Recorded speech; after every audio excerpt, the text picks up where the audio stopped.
नमस्कार, one India Hindi में आपका स्वागत है। प्रधानमंत्री नरेंद्र मोदी के 20 लाख करोड़ के आर्थिक पैकेज के ऐलान के एक दिन बाद वित्त मंत्री निर्मला सीतारमण ने आज कहा कि आर्थिक पैकेज की थीम आत्मनिर्भर भारत पर केंद्रित है। उन्होंने कहा कि लोकल ब्रांड को ग्लोबल बनाना पीएम मोदी का लक्ष्य है। वित्त मंत्री ने इस दौरान बिजली वितरण कंपनियों के लिए 90,000 करोड़ रुपए की घोषणा की। पावर फाइनेंस कॉरपोरेशन और आरईसी के जरिए मिलेगा, इन कंपनियों को लोन दिया जाएगा। वित्त मंत्री ने राजस्व में गिरावट और अभूतपूर्व नकदी प्रवाह की समस्या का सामना कर रही डिस्कॉम्स को राहत प्रदान करने के लिए ये घोषणा की है, जो मांग में गिरावट के कारण भारी लिक्विडिटी संकट से जूझ रही है। वित्त मंत्री सीतारमण द्वारा डिस्कॉम के लिए इमरजेंसी लिक्विडिटी के लिए घोषित 90,000 करोड़ रुपए डिस्कॉम, पावर फाइनेंस कॉरपोरेशन और रूरल इलेक्ट्रिफिकेशन कॉरपोरेशन के द्वारा प्राप्तियों के आधार पर दिया जाएगा। डिस्कॉम पर अभी power generation and transmission company पर 94,000 करोड़ की देनदारी है।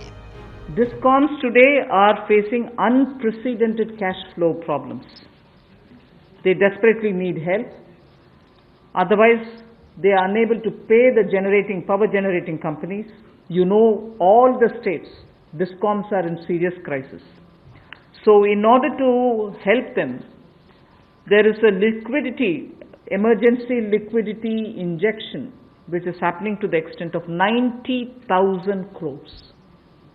Now the Power Finance Corporation, REC, the Rural Electrification Corporations, both of them put together will infuse liquidity of 90,000 crores to all the Discoms against all the receivables that they have.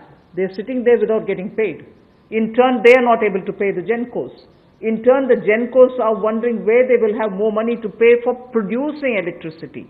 And at a time when we are talking about Atmanirbhar Bharat, at a time when we are also rightly claiming the credit for having made India a surplus power generating country, we've reached a stage where Discoms don't have money because they're sitting with receivables. उन्होंने कहा कि NBFC को आंशिक credit guarantee योजना के जरिए 45,000 करोड़ रुपए की नकदी उपलब्ध कराई जाएगी। वित्त मंत्री ने कहा कि वेतन को छोड़कर दूसरे प्रकार के भुगतान पर टीडीएस, टीसीएस की दर 31 मार्च 2021 तक 25% कम की गई। इससे इकाइयों के हाथ में खर्च करने को 50,000 करोड़ रुपए की रकम मुक्त होगी। इस खबर में फिलहाल इतना ही। तमाम अपडेट्स के लिए बने रहिए वन इंडिया के साथ।